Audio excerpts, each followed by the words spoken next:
It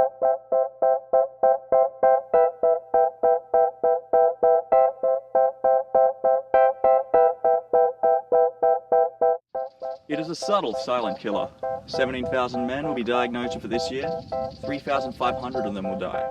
The source of this heartache is no larger than the size of a walnut. The prostate is a small gland that sits just below the bladder near the colon and produces seminal fluid. As men age, it's normal for the prostate gland to grow. Unfortunately, the risk of prostate cancer development grows with it. In 2017, it's estimated that the risk of a male being diagnosed with prostate cancer by his 85th birthday will be 1 in 7. This kind of cancer occurs when abnormal cells develop inside the prostate. These cells can continue to multiply in an uncontrolled way and sometimes spread outside the prostate into nearby or distant parts of the body.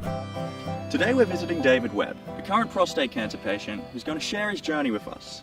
David Webb is a project manager in the aviation industry and was diagnosed with high-grade prostate cancer in May 2017. We paid him a visit today to find out more about his story. So tell us, what went through your mind when you found out you had prostate cancer? It was quite a shock. Surprisingly, I was fairly calm. When he said it is prostate cancer, I initially wasn't too concerned. Noni was with me, my wife. I felt her hand go tight on my hand. He then went on to explain that I didn't get a normal prostate cancer. It's not the slow-growing one, it's very aggressive, it's spreading very quickly, and it's probably already spread outside the prostate. At that point, the most immediate thing that goes through your mind is, well, how long do I have to live? Do I have 1 year left? Do I have 20 years left? That was scary. So what did you have to change in your daily life to adapt to your cancer diagnosis? I guess the biggest change of all is to work. I had to tell my boss as soon as I found out that I'm not going to be around a lot. I'm facing 6 to 7 months of treatment, and my treatment is every 21 days I get a dose of chemotherapy. For that first week I feel terrible. It's awful. So I can't work at all during that week. In week 2 I feel a lot better, but my immune system is really low. So the company lets me work from home, and I log on remotely from here. I work normal days. I've been lucky enough that I can contribute from home. And then in week 3, I'm reasonably healthy, so I go and work in the city, in the office, as per normal. And I really enjoy that week because it's the most normal part of this whole process. Everything changes when you get cancer. Being able to just work normally in the city is a little bit of normal that I absolutely love. How did you let your friends and family know that you had prostate cancer? The first one and the toughest conversation was the kids.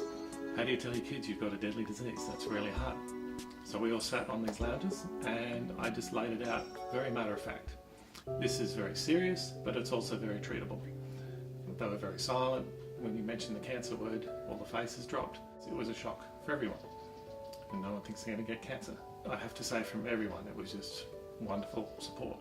So, do you have any advice for men, young or old, about this issue? Yes, I do, and I see this as an opportunity to do some good. Why don't I use the shock of people finding out that I have cancer and that I'll be doing chemotherapy to try and get a message out there.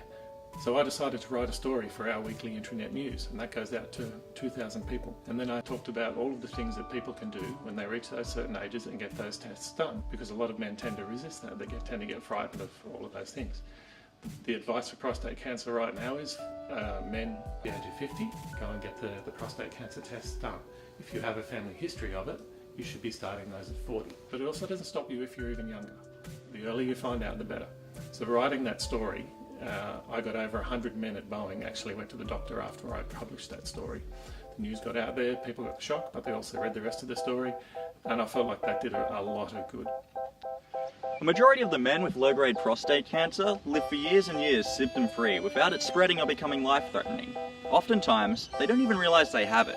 That's why getting checked is so important.